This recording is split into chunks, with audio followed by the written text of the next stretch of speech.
Alors le jeu vidéo, oui, bien sûr, c'est un art, c'est un mode d'expression assez unique qui emprunte en plus aux autres arts et qui nourrit également, qui emprunte et qui nourrit les autres arts.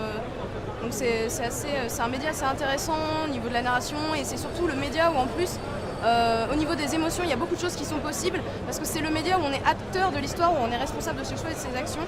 Et donc c'est par rapport par exemple au cinéma qui est aussi intéressant, c'est vrai que le jeu vidéo il a ce petit plus de vraiment d'immersion et c'est vraiment un art à part entière qui en plus innove au niveau technique, au niveau voilà, comme le cinéma il raconte des histoires mais il les raconte à sa façon et il peut emprunter au cinéma aussi et lui donner d'autres pistes d'évolution. Alors le jeu vidéo, je pense que les toutes premières consoles, moi ma crainte c'est qu'un jour les toutes premières consoles ne fonctionnent plus. Il y a aussi beaucoup de gens qui, des fois, bazardent des vieilles consoles sans connaître la valeur que ça peut avoir. Heureusement, de l'autre côté, il y a des gens, des générations qui sont des collectionneurs et qui en prennent bien soin. Mais c'est vrai que aussi des fois, on voit sur des brocantes des consoles qui sont plus en état de marche. Mais le jeu vidéo est quand même un média encore assez jeune et j'ai l'impression que les associations et les joueurs sont quand même bougés assez tôt pour qu'on arrive quand même à préserver ces premières machines. Il y a toujours un travail je pense que tous les éditeurs gardent quand même une trace de tout ce qu'ils ont pu faire. Mais c'est vrai que vis-à-vis du grand public, voilà, je pense on en est quand même un minimum conscient, pas tous, et du fait aussi par rapport aux consoles qui seront rétro demain, qui ne le sont pas aujourd'hui, le fait que le jeu vidéo soit vraiment démocratisé, il y a de plus en plus de possesseurs aussi de consoles et de chances peut-être d'avoir ces nouvelles machines. Mais c'est vrai que sur les premières générations, moi ma crainte c'est ça, c'est qu'on ait des cartouches et des consoles qui ne fonctionnent plus et qui prennent l'humidité.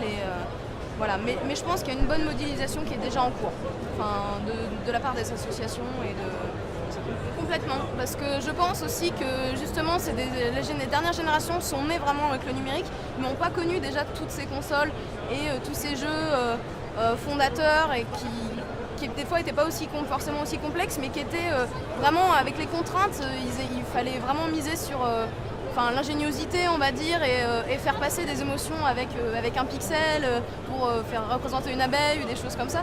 Et donc il y avait la contrainte qui faisait que j'ai l'impression qu'on se surpassait un peu aussi.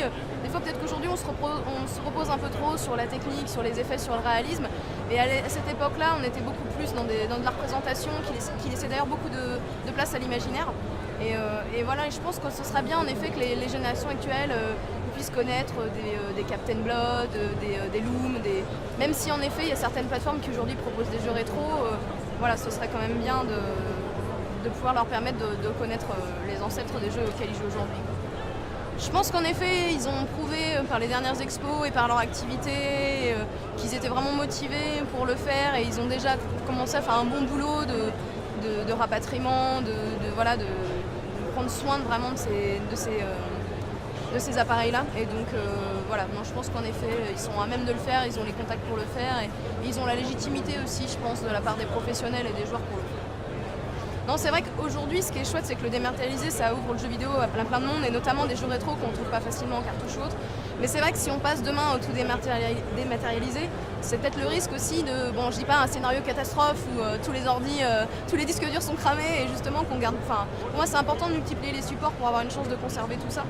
Et il y a quand même, comme les livres, et là je pense qu'il y a toujours des collectionneurs qui vont vouloir avoir les boîtes, au moins puis sur certaines éditions et tout, heureusement, parce que c'est vrai que sinon ce serait le risque. Puis je pense que c'est comme il y a une affection quand même particulière et surtout il y a un côté ludique même aussi aux vieilles boîtes. Moi je me souviens les boîtes Monkey Island avec les codes, avec les petits trous et du coup je pense qu'aujourd'hui on perd un peu ça.